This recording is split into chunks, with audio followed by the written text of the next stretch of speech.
Here come your Rockets!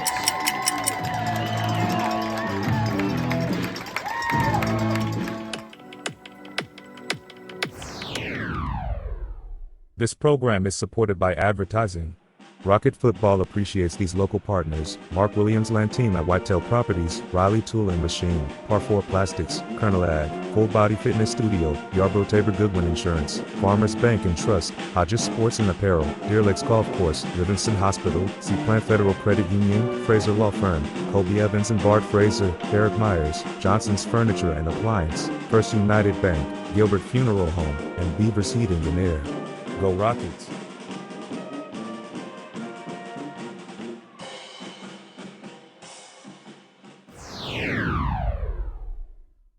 All right, Rocket football fans, here we are, already week 3 of the season, man. It just flies by. We've got a full house here tonight. We have, of course, our players, Coach Courtney, the Hall of Famer, and we've got a special guest host, Ethan Dossett, former Rocket record holder, and maybe a Hall of Famer himself one day, Coach. Yeah. Had one big game in his career, we know that. You know, Huge. It's Ballard. Yeah.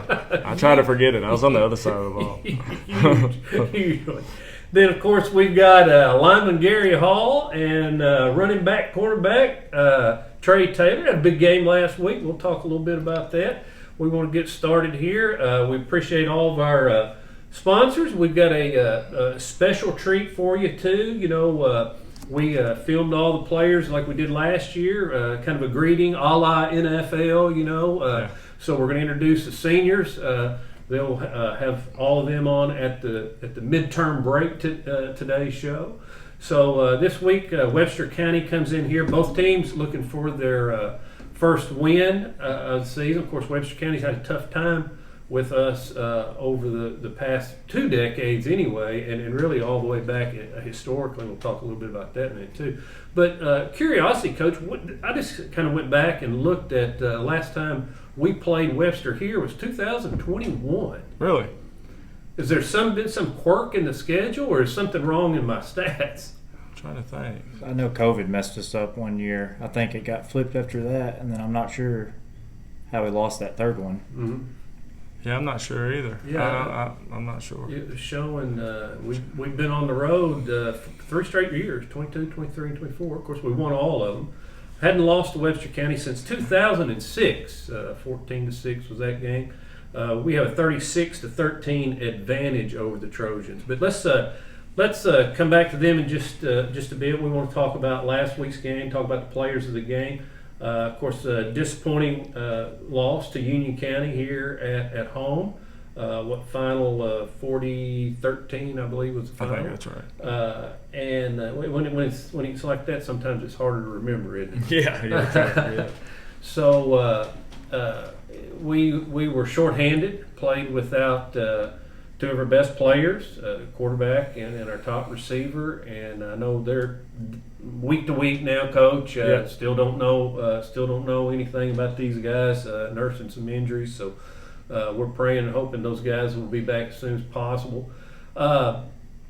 Let's talk first of all about the players of the game. I think this guy was one of them, and I don't know. It's Keegan up front. So we'll start talk about your offensive players of the game. Yeah, Trae Taylor had kind of a tough job with putting in a new offense that week, and he was one of the centerpieces of it. Him and Eli Lavelle definitely were the centerpieces, kind of. And Hunter Curnel, too. I need to give him a shout-out of guys because a lot of them did a good job adjusting to what we were doing. But he ran the ball really well, was able to get in the end zone. He's a slippery back. And he just, man, his energy that he played with, he was really leading us out there, especially early on, and making some plays for us. So just so good to coach Trae. I've said it for a long time. He's just the best player that you can coach as far as his attitude. He comes to work every day. He's tough as you can possibly be, and just always trying to get better. Seniors, a lot of times, especially guys that have been in the program for a long time, they're seniors. They kind of they kind of just skate by a little bit. They think that they know everything, or that they're They do, don't they? Yeah, I guess they think they do. But Trae's not like that at all. Trae continues to get better each week, so it's just really good to see. He's really good on both sides of the ball, and I expected a great year out of him. He played really well. What do you have? 81 or 87? 83. 83. I'm in 83, between. there's a stat guy There today. it is. So, Yeah. 83 yards out of that single wing. Yeah. Full house backfield. Yeah. Everybody was eligible, too. Yeah. So, finish up with your players again. Keegan Pearson was the offensive lineman of the week. Did really well.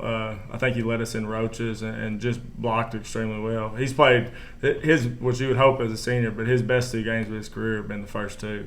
So he's really coming out and taking that senior leap and playing extremely well up front. And most people, if you follow Rocket football very long, knows what a roach is. It's not a bug in your kitchen. Right, yeah. Can you explain that real quick? It's basically just when you drive somebody to the ground and fall on top of them, and then they kind of look. It's called a roach because kind of like a dead roach is just laying out. Yeah, so that's how they finish. So something we promote a lot up front. Yeah.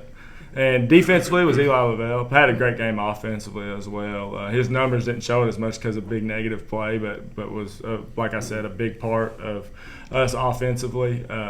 And defensively, he was lights out defensively. I believe he had 7 solos, a big interception.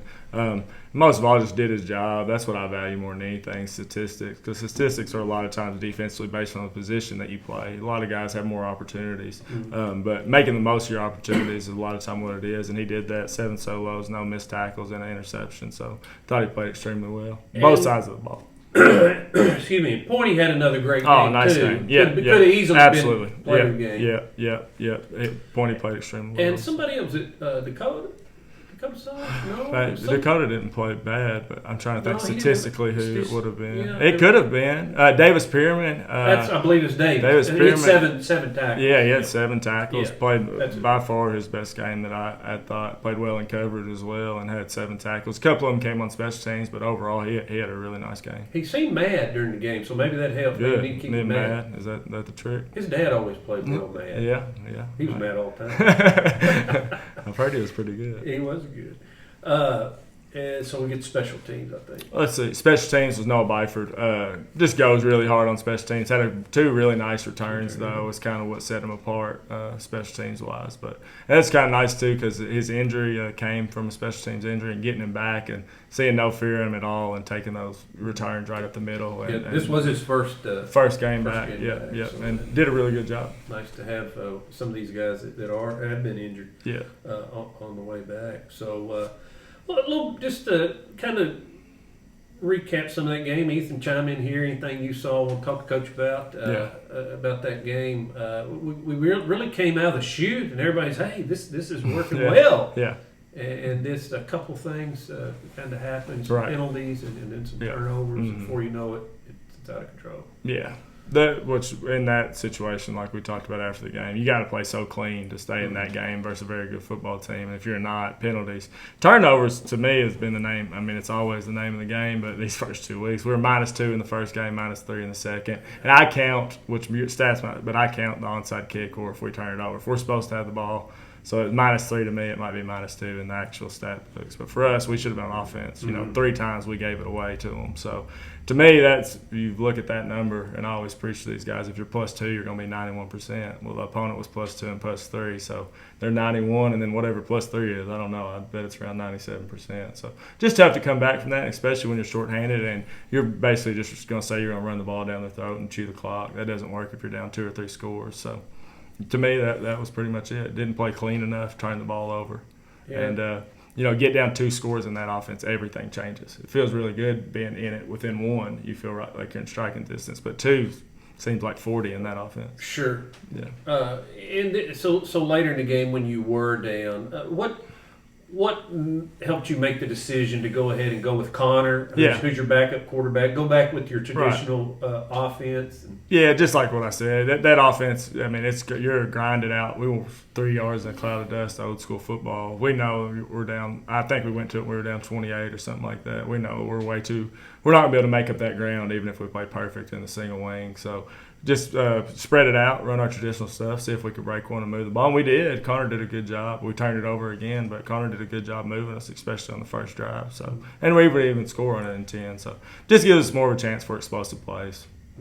Yeah, Ethan, you got some questions for these fellas? Yeah, I was going to talk to these guys about just how your mentality changes, or even the physicality of changing to that kind of offense, and what it looks like to you throughout the week. I know it's a completely different change of play for you guys, not used to what you're trying to do, but I thought coaching staff and players did a good job. We came out and it looked, pretty organized and like we knew what we were doing, and it's not something we just threw in right away. So I wanted to ask you guys what the biggest challenges were mentally or physically in switching to that offense on a dime like that. Well, mentally, I just think I just had to be prepared to be in a dogfight the whole game and hit the gap wherever it opened up at any time. And that just goes with physicality too. So just play more physical as much as I can and try to grind it out.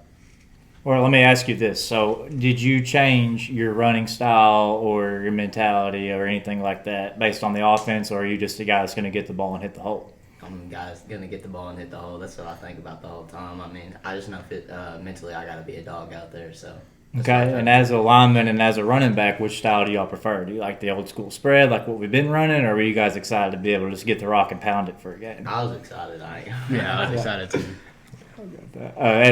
For a question for the coach, what is the biggest challenge in something like that? Just trying to swing it in a week. Right. You would think it's exactly what you said, the mentality. We're a finesse offense. I mean, and we've been finesse for a long time. You know that. We throw it around, and we don't run the ball a lot. We mix it in.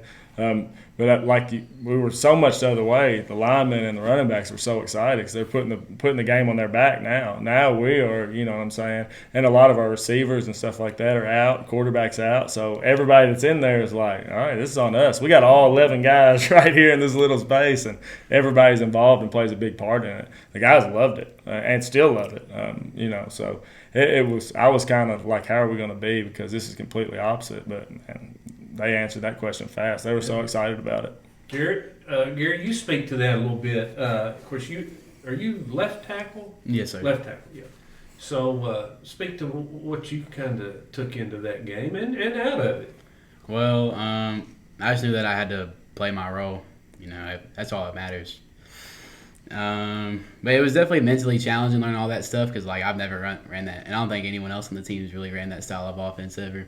They hadn't run that here since 1942. Yeah. So it was different. So when we show up to practice and we have to run a whole new offense, it's weird at first, but as long as everyone's got the right mind, it all works. And I think that's what our team has. Yeah, I know I've heard the old timers. Of course, they're all dead now, but they talked about that team. I believe it's 42 or 44. They called them the Phenomenal 13. There was only 13 kids on the team. Really? It was Mary and I. And they ran the same way. Yeah, I've never heard that. We're undefeated. Okay. Only undefeated team, undefeated untied team we've ever had. Learn something new every day. I think they're all gone now. Yeah, right. So enough on last week's game. We'll kind of turn our attention. Well, I tell you what. Let's talk just a little bit. I want to run down some scores from around the area last week. Mayfield 55-0 beat Christian County, so it was a slaughter. I don't mean to make light of that, but Mayfield 55, Christian County 0. That's a big score. It's kind of a troubling score because we had to see them a little later on. Madisonville beat Hopkinsville 42-19. Murray beat Callaway County 50-10. Paducah Tillman 49, Graves County 14. Hop Central 36-6 over Todd County Central, which is another district opponent of ours. Caldwell County, I think Caldwell was up early and Marshall kind of made a comeback, and Caldwell held off and won that game 30-28. I think we don't make 3 turnovers. We're on the right side of that game a couple of weeks ago. McLean County, a team over in 2A in the second district, beat Caverna 44-8. Ocath spanked Davis County 34-2. And that's about it. We'll give you the McCracken County score. Logan County beat them 33-16. So Mustangs are 0-2, and they're still reeling from that opening day beating they took from Coach Thompson down Tillman. So I don't know anything out of any of those scores you see. I mean, obviously the Caldwell it lands right there with Marshall County, just because we just played them that game. Just keep an eye on all of them. It's really early, but just keep an eye on everybody in our district and cross district and how they're doing. Hart County and Trigg came down to the wire. I thought that was a really I'm not saying necessarily surprising, but I do think that's Trigg County had a chance. I believe they went for 2. Did they win by 1 or 2? 35-34 final. 35-34, and I believe Trigg County went for 2 to win it with basically no time left, is what I heard. Now that could not be true, but them having a chance. Hart County's been really good. They were on the road, I believe. So on the road. Yeah. So. Yeah, just keep an eye on all those scores. So, like I said, it's so early to tell. You don't really know. You just kind of base it off past and what you thought before. But, yeah, you definitely keep an eye on all our district and cross-district scores. Yeah. All right, we're going to take a short break. We're going to visit with our sponsors and hear from our senior class Rocky football players. We'll be right back just a moment talking about Webster County. This program is supported by advertising. Rocket Football appreciates these local partners: Mark Williams Land Team at Whitetail Properties, Riley Tool and Machine, Par 4 Plastics, Curnel Ag, Full Body Fitness Studio, Yarborough Tabor Goodwin Insurance, Farmers Bank and Trust, Hodges Sports and Apparel, Deer Lakes Golf Course, Livingston Hospital, Seaplant Federal Credit Union, Frazer Law Firm, Cobie Evans and Bart Frazer, Darrick Myers, Johnson's Furniture and Appliance, First United Bank, Gilbert Funeral Home, and Beavers Heating and Air. Go Rockets!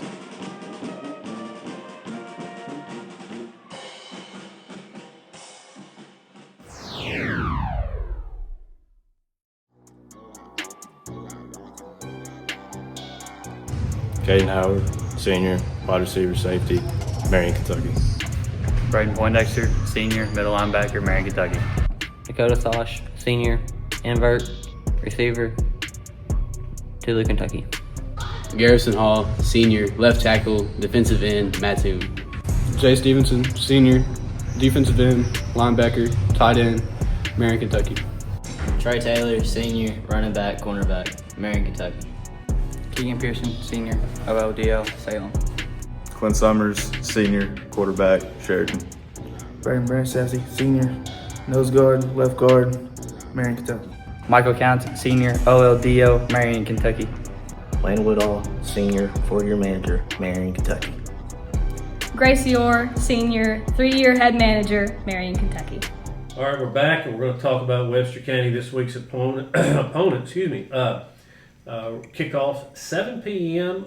Do we have any specialty nights, Coach? Before I get into the Oh yes, it's first responders night. Yep. First responders, so fire department, rescue, military as well. First responder and military. Yes, and military, police, fire, all of them. If you're a first responder, 911 dispatcher, come out, be recognized at halftime. They check in down at the gate. When you come in, and typically do they get it free? Yes, get it free as well. So you don't have to bring your GoFan app so you can get in. So let's talk about Webster County. They come in 0-2. They've scored 12 points in 2 games. It's a game we need to take care of business, Coach. We'll let you start it off. And Ethan, you jump in and ask some questions of these guys. Yeah, like you said, it's a game that it doesn't matter who we're playing. We're 0-2. We need to get on the right side of things. So that's what this week's about. It's always about taking it week to week and just getting better every week. But at the same time, we need to get in the winning column. And these guys worked really hard and are doing a good job. We're getting better and better. We just need to, it'll mean a lot for this week to get us on the right track for a win and let these guys see that their hard work's paying off. So that's all it's about this week is executing, fixing the things that we feel like need to be fixed from last week. I feel like we've made big jumps. I really do, from scrimmage to scrimmage, from game to game. The scores hadn't necessarily showed it yet. So hopefully the score can get on track with what I feel like we're actually doing. Mm-hmm. So Webster offensively, for quite some time now, they've been running the wing tee offense. For those that don't know, it's lining up. We're going to play tackle to tackle, sort of like single wing, but we have a quarterback this time. It's based off misdirection, motions, all that kind of stuff. So as a coach, when you're game planning for a team like Webster, is not necessarily the most balanced team in the world. They're going to run the ball. They want to run the ball. and that's what they're going to come in and try to do to you. What's the difference between planning for something like that versus a team that's more balanced with the pass and the run? Yeah, just discipline altogether. I think obviously having your eyes in the right place with the wing tee, like you said, there's a possibility for a lot of misdirection. So making sure that we're able to read our keys. Each guy has a specific read on a wing tee, where that's not necessarily always true, but it makes you put all your guys in run defense. So everybody has a run key. It's a little bit different than playing, especially a spread that we see most of. So discipline, physicality would be the number 1 and 2 things. And like you said, they're not balanced, which is, not necessarily a bad thing for them. It's easy to get lured to sleep and, get play action or get bootlegged or get beat deep. So making sure that we're not giving up the big play and not letting our DBs fall asleep, which they shouldn't because they're a big part of the run defense versus it. And then going into, obviously, turnovers are so important every week, but how much more of a factor are they this week playing against a team that wants to control the ball and play a clean game and stay within a certain amount of points on the scoreboard or jump out to a lead and maintain it? Yeah, I think it's a good point. Turnovers are always, like I said, literally the top thing on my list of any game, but even more so when teams want to run the football because, like you said, you get one turnover, you could possibly be on the field for a quarter or whatever. It's harder to bounce back when teams are primarily running the ball and running the clock. You're not going to have as many possessions. So with less possessions, you got to have less mistakes. So, jumping here, Gary, talk about this. You're of course you're an offensive guy. Yeah. You play any on the defense? Oh, get yeah. in there Yes, a sir. lot? Where are you playing on the defense? I play D end. It plays defense. Okay. So you've got a lot of these reads. Talk about what you've been doing in practice this week. Get ready for this game. Don't give away any secrets. Really, I don't know. I just gotta defeat the block. I didn't really do a good job of that against Union County. I'm looking to get better at that though. Just defeating the guy in front of me. Just gotta know. I don't know. I don't really know. You just got to know. Yes, I guess so. While we're on you, how do you prepare for a game? Some guys like it. They got their earbuds in. Some guys get over in the corner, and some are up dancing around. What kind of guy are you? I just listen to music at my locker. Yeah. What do you listen to? It just depends on the day, honestly. Well, what's on your playlist? What's your best? Some rap in there, some country. Just depends. Would you listen to Trae's playlist? Yeah. Yeah, he's got a good one. Yes, sir. Yeah, I got a good one. I got it right. So, Trae, talk a little bit. Of course, you play on both sides of the ball as well. Talk a little bit about what you're doing to prepare yourself and be ready for this Webster County game.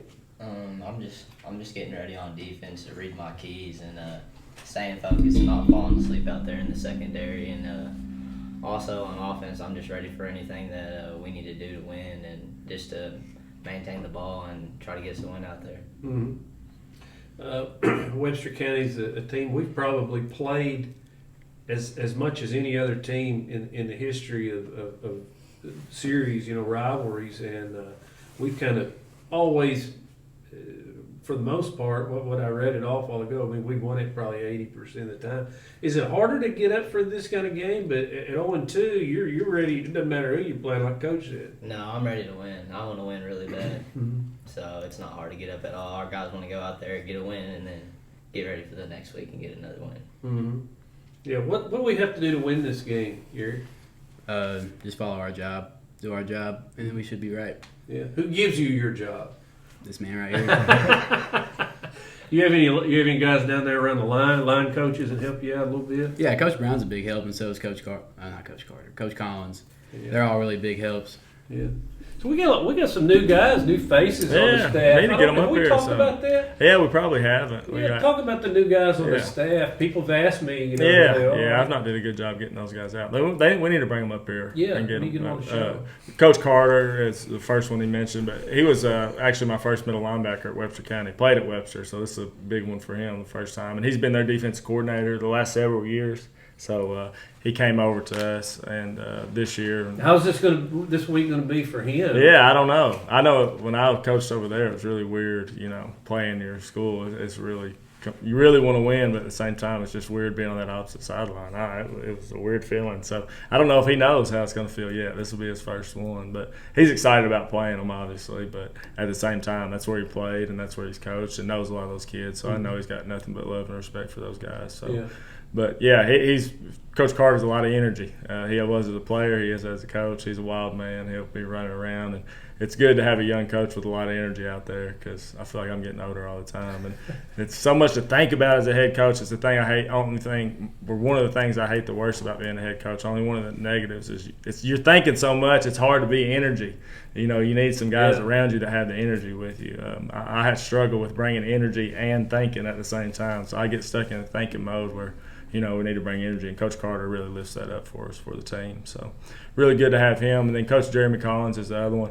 Coach Collins has coached around. He coached at Christian County for the majority of his time with Coach Steve Loveless, who was the head coach there as defensive coordinator at Paducah Tillman now since Sean's been there. So he's a D-line, O-line guy, really good, been around for a long time. And, so it's really good to have him and get some guys. We've been so primarily, which is great, and it's a big testament to Coach Starnes what he did. It's been all Rockets, which is great. There's a lot of camaraderie there, and there's a lot of we all know what each other's thinking. This is the way we've done it forever. But at the same time, it's good to have some guys in there with some, hey, we did this at Christian County. Hey, we did this. You know what I mean? To be able to bounce thoughts, because a lot of our thoughts, honestly, are the same because we did things a lot at the same time, which there's a lot of positives to that, but there's also it's good to have some new ideas running around, and both those guys give that to us. Yeah, that's a great point. Yeah. And Coach Carter, he's got another connection to the school. Yes. He's married to Madison. The athletic director. Yes, Madison was champion now, Madison Carter. Yeah, and I don't know if you've heard, but they have their first child on the way. Yeah, so, congratulations to them. Congratulations to them. That's awesome. Yeah, it's an awesome time. So just kind of looking here on Webster County, they had one guy running quarterback. He's got 7 net yards in 2 games. He's completed 2 of 5 passes, no interceptions. I guess with no more than you're throwing, you don't need to throw any. So a testimony to the fact that they are keeping on the ground. Look at these guys. Ty Phillips, I remember that name from last year. Then they have Dylan Poe, Gator Jones, and Hayden Wrights carried the ball most of the time. Those guys are 22, 1, 25, and 10. You want to talk a little bit about what kind of players they are? Yeah, 22 is who, to me, stands out the most on the field. Those other guys are nice players as well, but 22 is a really good player. He's a back that, on our scouting report, he's number 1 on that list. I think that he has the ability to run physical, fast, and get his foot in the ground and make cuts. He's a really solid football player, and probably their best defensive player as well too. Mm-hmm. He's a really nice. Where's he play on defense? He plays their invert position, which is like a strong safety down type guy. Mm-hmm. So, and just to be, Webster County's been having some guys out too for whatever the situation is, but they haven't been at full strength, and at least I don't know. The word around is they'll be back to full strength this year. Been missing some key pieces to their backfield, especially. So, expect to have a couple of those guys back. Yeah, quarterback runs the ball a lot. He's carried more than the other guys. Some of the other guys. So they run him a lot. Yeah. Anything else about Webster we need about? What about their kicking game? Anything on that you see there that's? Punter can really kick the ball. Defensively, they're 4-2, cover 3 defense. So they're kind of similar to us in some of their coverage stuff. Trace Darrington is helping them over there. I don't know if that has anything to do with it or not, but I'm proud of him to get into coaching. And Former Rocket, really good corner. I'd say he's had his hand in the secondary a little bit with but maybe not. I could just be thinking that. But just some of the stuff that they do, and coverages are somewhat similar to things that we do. So. Yeah, it marries up kind of what we do. They're just a 4-man front versus us. Ethan, you have any memories of playing Webster County? Just remember, it's always hot over there. It feels like we always play like there. It feels like I've never played Webster at home. I shattered my collarbone at home one time when Gaige was. That was my first. Yep, that was the game I was talking about. Yeah. I remember that right on the sideline. That's the last time I ever played him at home. What about it? Did you say, Gaige? That was the first. That was the only time I coached on the opposite sideline here. But he shattered his collarbone right there beside me. Really, you were on the Webster sideline. Yeah, I was right there running jet or something. I don't remember. It was a catch, but right there, right beside me. Yeah. So of course you coached over there. They got a new head coach. Yeah, he's been there a couple of years now. Is this his second or I believe this is second. No, this will be his third year. Yeah, this will be his third year. Yeah. Now, is he from over there? As far as I know, now I don't know. He's coached there before in the past. So I don't know if he was, went to high school there or not. But he has a history there for sure. Anybody left on that staff that you coached with? I don't think so. The coach that I was with is their athletic director now, and then the other two guys I've coached with. One of them coached college ball actually now that we played with, and the other one has retired. So no, I don't think so. There was only 4 of us. Yeah, Edward Milan. Yes, Coach Milan. Yeah, couldn't think of his name from that. So let's kind of go around the table here before we close things out. Trae, I mean, here's your chance. You want to say hi to mom, girlfriends, Graham, the guys that you hang with. I mean, who would you want to give a shout out to, or your teammates? My teammates and Graham Shoecraft is my boss. Are you a roofer? Yeah. Oh yeah. On the weekend. Man, that's for a guy like you, pretty nimble guy. I guess you're the guy they put up on the ladder. Are you first guy on the ladder? Sometimes. Depends on how the game went the night before. It's a little tough to climb up and down that ladder. Yeah, it does. Now, do you pack two, what do they call them? Squares or not what do they call a whole pack of shingles? There's something. I don't know. You don't carry two when you go up the ladder? I'm a one-pack guy. Yeah, I think in there, what do you call it? A square, maybe? That's like it's 3 shingles. That's just 3. Okay, I don't know. I'm not a carpenter either. Ethan's the closest thing to carpenter we got. He's We're in trouble then. Gary, who's your shout out to this week? What do you got going on? My teammates as well. My dad. Yeah. Is Dad your biggest fan? Yeah. Yeah. He pushes me really hard. Yeah. Is it football legacy? Was he? No. But he sure does come out and support you. Yes. Yeah. Now you did you take a year off? Yes, sir. Yeah, I was thinking. Yeah, you took it. So you played freshman, sophomore. Yeah, and I quit my junior year. We don't say quit. Well, we just took a year off. Took a year off. When you come back. Now, if you don't ever come back, you're yeah. So explain then how coming back has been. I know coaches really talk very highly of you, and you said you came back bigger and stronger and ready to go. Well, I mean, I think it's been pretty great so far. Couldn't ask for a better senior year. Mm-hmm. A lot of great guys on the team. Definitely gonna miss it when it's over. Yeah. Yeah. So what do you want to see happen your senior year here? I mean, what's your goal for the year? Right now, my goal is just to win. Every game. Yeah. Every game. What about you? What you got any goals? Any personal goals? Just to do whatever I can to help out the team win. I want us to have a winning record and win every game. Is he smiling? I'm not looking at him. I'm sure that's what every coach wants to hear, right? Yeah. Yes. That's exactly right. Yeah. There's no I team. I know that's used a lot. But, Coach Courtney, this week and going forward, I know we've had some injuries. We hope all those things clear up soon. Yes. But this week, what's got to happen for us to win this football game? Like I said, fix those mistakes. Turnovers, number one. We need to come out on top of turnovers. That's been the biggest. We've worked a lot of ball security this week. We've worked a lot of taking the ball away. So, as we always do, honestly. But I think it's been more of a focus when you see how bad it can hurt you and how it can turn games.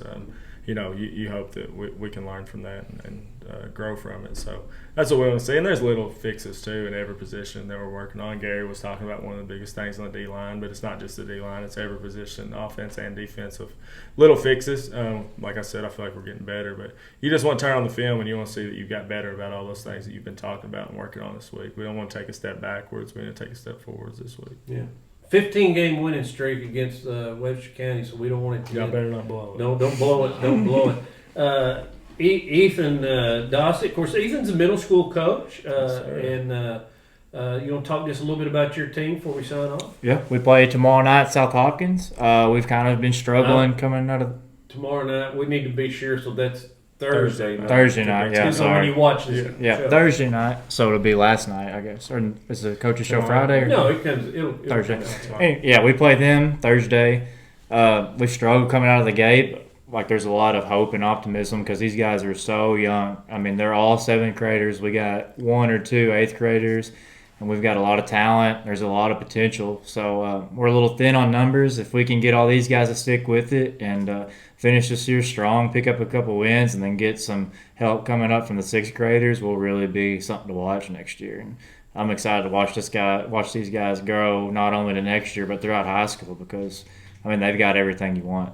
They really do. Now, you got to be careful calling them guys, don't you? Because if I'm not mistaken, I've heard you have a female on the team. Yes, we do. Kaylin Falquist, and she has done nothing but impress me from the time she started. I mean, she can do anything.